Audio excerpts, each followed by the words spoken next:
What's up, guys? Adam here from Backyard Gardening and Cooking.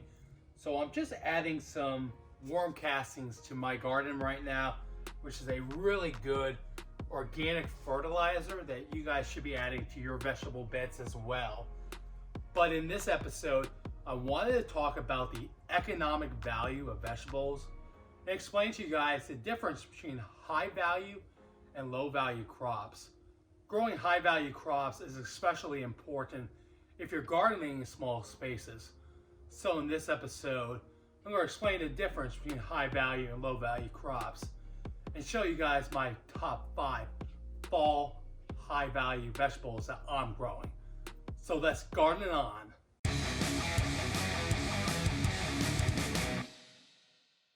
So first of all, the definition of a high value crop is any crop that maximizes the most value per square foot of your garden.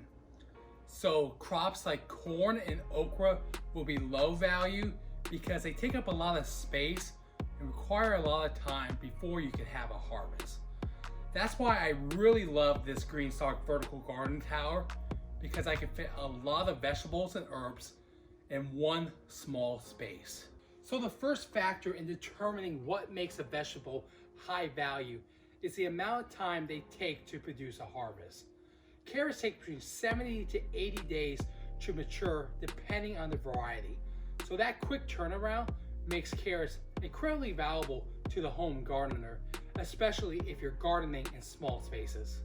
It's also important to note that just because some vegetables are high value to some people doesn't necessarily mean that it will be high value to you.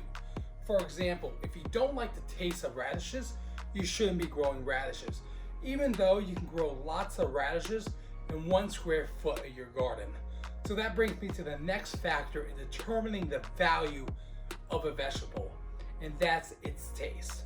So if you don't like something, don't be influenced by garden magazines or garden catalogs by bright, colorful pictures and creative descriptions.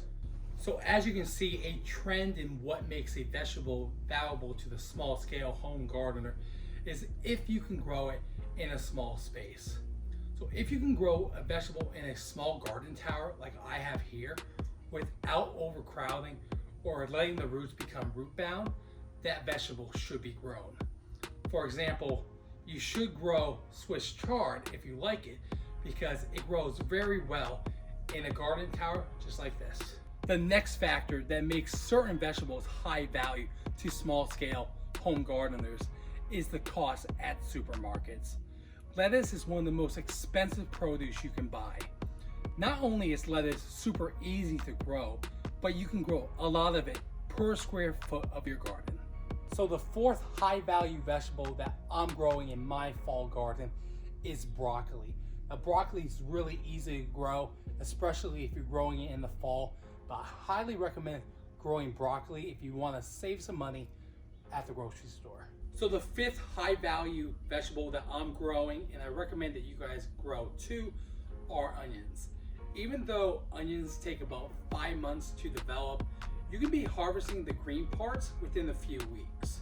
Now on top of that, onions are light feeders, so they don't need a lot of fertilizer, so you can intercrop them with heavy feeders like lettuce to maximize your production. Alright guys, so those are my top 5 high value vegetables to be growing in small spaces. If you're looking to grow some fall vegetables, I have a few fall vegetable videos that you guys can check out next. But if you found any value in today's video, please consider giving it a like and subscribe. I also have some more gardening videos about gardening in small spaces coming up, so stay tuned for those.